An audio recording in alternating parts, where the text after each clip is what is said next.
प्रवेश चौधरी, मैं आपसे ये पूछना चाह रहा हूं कि जब हम विपक्ष के बयानों को कोट करते हैं, जब हम कहते हैं कि भी विपक्ष इस तरीके के गैर जिम्मेदाराना बयान दे रहा है कि देश में भी नेपाल जैसे हालात हो जाएं, अराजकता वैसी फैल जाए, लोगों में नफरत भरने का काम, कार्यकर्ताओं में गुस्सा भरने का काम विपक्ष कर रहा है, तो फिर अगर बीजेपी का कोई नेता ये कहता है कि पश्चिम बंगाल के युवा नेपाल से सीखें, बिना खून खराबे के कोई सरकार, भ्रष्ट सरकार नहीं जाती, तो क्या ये सेल्फ गोल नहीं है? नहीं, ऐसे शब्द नहीं बोलने चाहिए, इसमें कोई दो राय नहीं है, है ना। भारत में हिंसा के लिए कोई स्थान नहीं है। भारत ने हमेशा लोकतांत्रिक मूल्यों को माना और लोकतांत्रिक मूल्यों के आधार पर समाज का परिवर्तन हुआ है। भारत की आज़ादी की लड़ाई के अंदर कुछ हिंसक एक धड़ा भी था, पर उसके साथ साथ बहुत बड़ा ऐसा धड़ा था जो अहिंसक था। और हमारी आज़ादी हुई तो आज़ादी के अंदर इसका बहुत बड़ा योगदान रहा, क्योंकि भारत की तासीर उस प्रकार की नहीं है जहां पर किसी भी हिंसा को कोई स्थान दिया जा सके। और हिंदुत्व का विचार, भारत की परंपरा, भारत का चिंतन, वो किसी भी प्रकार की हिंसा को वो बर्दाश्त नहीं करता, उसका समर्थन नहीं करता है। हिंदुत्व कभी हिंसा का समर्थन नहीं करता है। हम ये कहते हैं कि आप अपनी बात रखिए, उसका एक तरीका है, उस तरीके से रखिए। हमने तो कहा ना, हमारी परंपरा के अंदर है ना कि भिन्न भिन्न मत हैं और भिन्न भिन्न सिर हैं।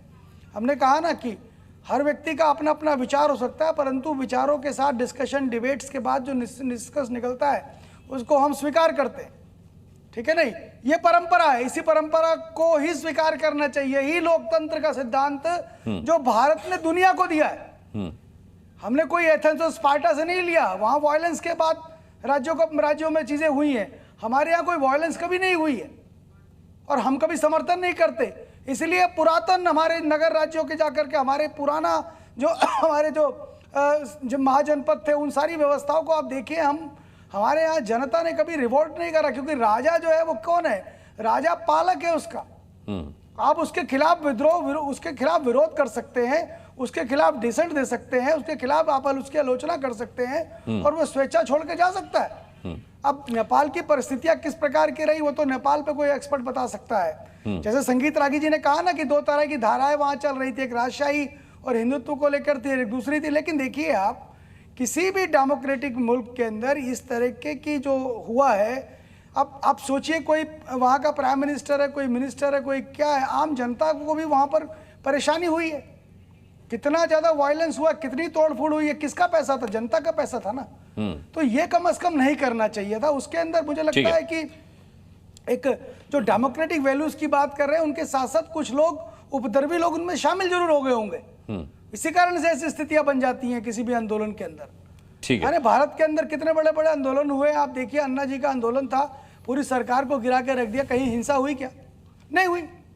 ऐसे बहुत सारे मूवमेंट आप देखेंगे। जयप्रकाश जी का आंदोलन था, क्या कितनी बुरी तरह दबाया कांग्रेस ने, उस आंदोलन को दबाने का प्रयास किया, लोगों को जेल में डाली। लेकिन आंदोलनकारियों ने हिंसा करने का काम नहीं किया कि वो किसी नेता को जाकर घर को फूंक दें या कुछ कर दें। ऐसा नहीं हुआ और परिवर्तन हुआ। तो भारत के स्वभाव में नहीं, हम इसका समर्थन नहीं कर सकते और किसी ने भी नहीं बोलना चाहिए। विपक्ष तो क्या क्या कह रहा है ना, वो खुशी मना रहा है। हम देख रहे हैं कांग्रेस के एक प्रवक्ता फेसबुक पर वो कह रहे हैं कि नेपाल जो है, नेपाल की स्थिति भारत के अंदर है। अरे भारत इतना डेमोक्रेटिक है, भारत में इतनी सारी चीजें हैं। ठीक है। आम आवाम जो है वो जनता चुनती है प्राइम मिनिस्टर को। ठीक है प्रवेश चौधरी, मैं लौटता हूं आपके पास। डॉक्टर श्याम कुमार हमारे साथ हैं आरजेडी से। आम आदमी के कारण से। ठीक है डॉक्टर श्याम कुमार, एक सेल्फ गोल आज आपके नेता ने भी कर दिया, तेजस्वी यादव, जब ये कहते हैं कि भारत में भी नेपाल जैसी स्थिति है, तो शायद वो भूल जाते हैं ये कहते पर कि नेपाल में जो स्थिति है उसका कारण नेपोटिज्म सबसे बड़ा कारण है। और जब नेपोटिज्म की बात होती है तो फिर आरजेडी निशाने पर आती है, कांग्रेस निशाने पर आती है, समाजवादी पार्टी निशाने पर आती है। अनुराग जी, मुझे लगता है कि उस बयान को आपको चलाना चाहिए और उस ट्वीट को दिखाना चाहिए जिसको लेके आप चलाया। मैंने शुरू में जो रिपोर्ट दिखाई है उसमें तेजस्वी जी का बयान चलाया है। नहीं, क्या ऑफिशियल ट्वीट है क्या नहीं है, थोड़ा सा इसको फैक्ट चेक कर लीजिएगा आप। मैं एक बात यहाँ आपको जरूर बता दूं कि हम लोग बाबा साहब के संविधान को मानने वाले लोग हैं और उनके बताए गए रास्ते पे चलते हैं।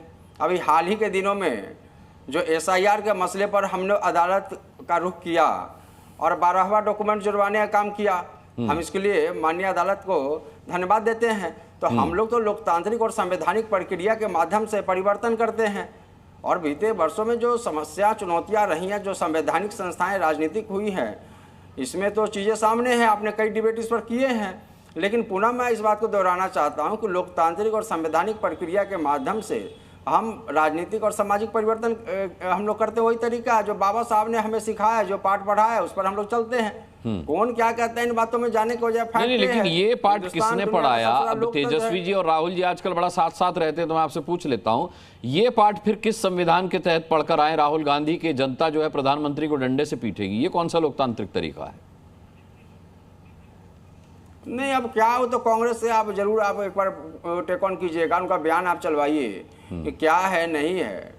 आपको हमने बता दिया कि हमारा तकाजा यही है, हम लोग इसी मतलब मूल्यों पर अपना काम करते हैं। राजनीतिक में शासन सत्ता कुर्सी हमारा सिर्फ मकसद थोड़ी है भाजपा की तरह, हम लोग का सोच बड़ी है।